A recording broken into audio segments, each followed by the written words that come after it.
Now, here's part of the future right here. Sophomore point guard. Alonte played in 25 of our 29 games this year. Some games, quite a bit. Some games that he played in, hardly at all. And obviously there were 4 that he did not get on the floor. So he went through what's kind of typical, up and down as another classman. But he contributed, especially in the last month of the season, averaged 4.5 points a game. And probably during that time it was closer to 8. Earlier in the season he wasn't getting as much time. We all seen Alonte play to know great quickness. He plays very tough. He's not afraid of anybody. He's got nice ball handling skills. That all needs to improve. He can shoot the ball, although he needs to know better how to be ready for that with being down here. Time in varsity games to actually size up your shot and get it up. If you're not ready, you're probably not going to get it. Or if you do throw it up fast, it's probably not going to be a very good shot. So he's got a lot of work to do, but I'm very confident that he'll put it in. Showing us a lot of character through the course of this season, and we're looking forward to big things from Alonte in the future.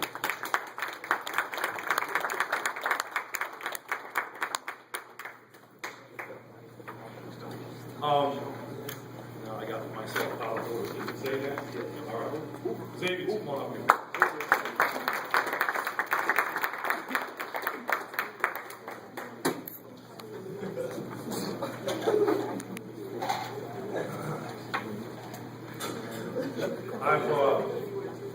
I've known Xavier since he was about that tall. And his dad was bringing him to our camps in the summer, but we had them back then for young kids. And Xavier has certainly come a long way. I think, first of all, that he played in 26 of the 29 games this year.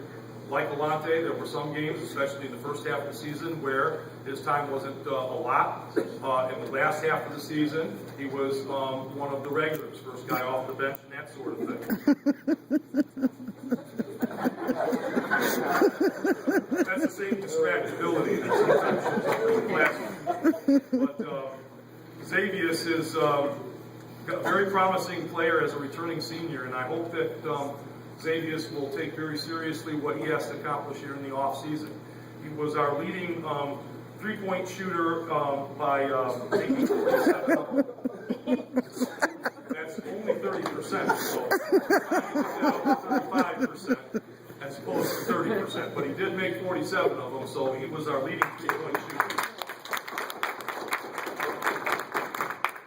He averaged 6.7 points a game, and again, very similar to Alonte. Much of that was accrued during the second half of the season, so probably the number was higher, more like 11 or 12 in the second part of the year. And again, Xavier is very promising. He's getting taller every time I look at him. We're hoping for big things out of him, and confident we're going to get him. We've had a lot of guys before that used that junior year learning experience to be very tough leaders as seniors, and if we're going to be any good next year, we're going to need that out of Xavier.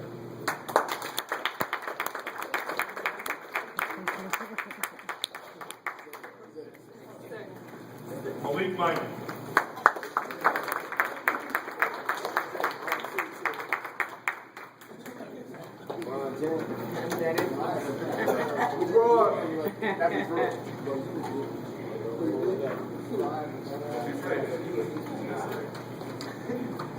Malik is another one of those guys that we felt has had a lot of promise here. This year, he played in only 17 games. He went through a stretch of ineligibility right in the middle of the season that really hurt him, because one of the things that occurs is that if you're part of a rotation and then all of a sudden you're not from week to week to week, and then other people become that, then it's very hard to fit back in again exactly.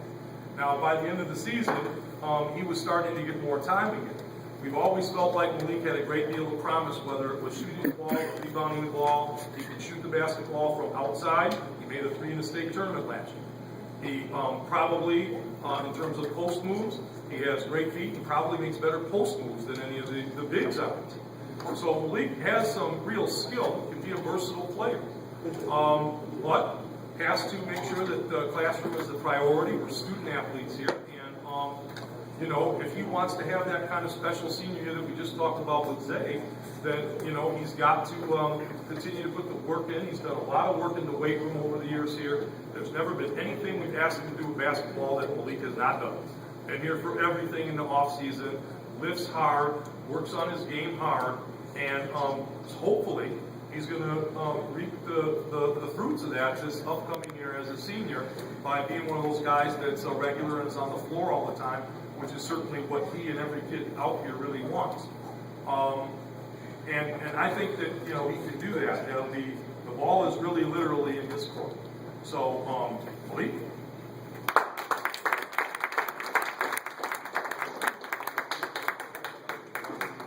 Place one forward.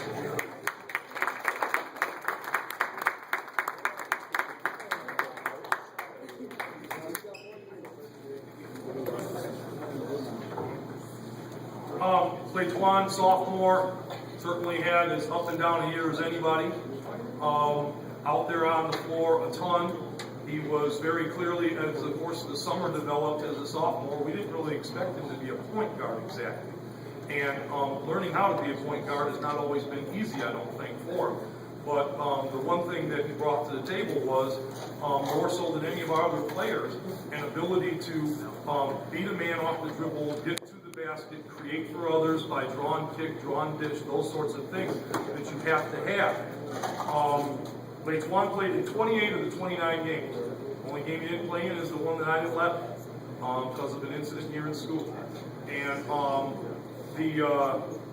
the fact is that in his 28 games, he was a very productive player for us.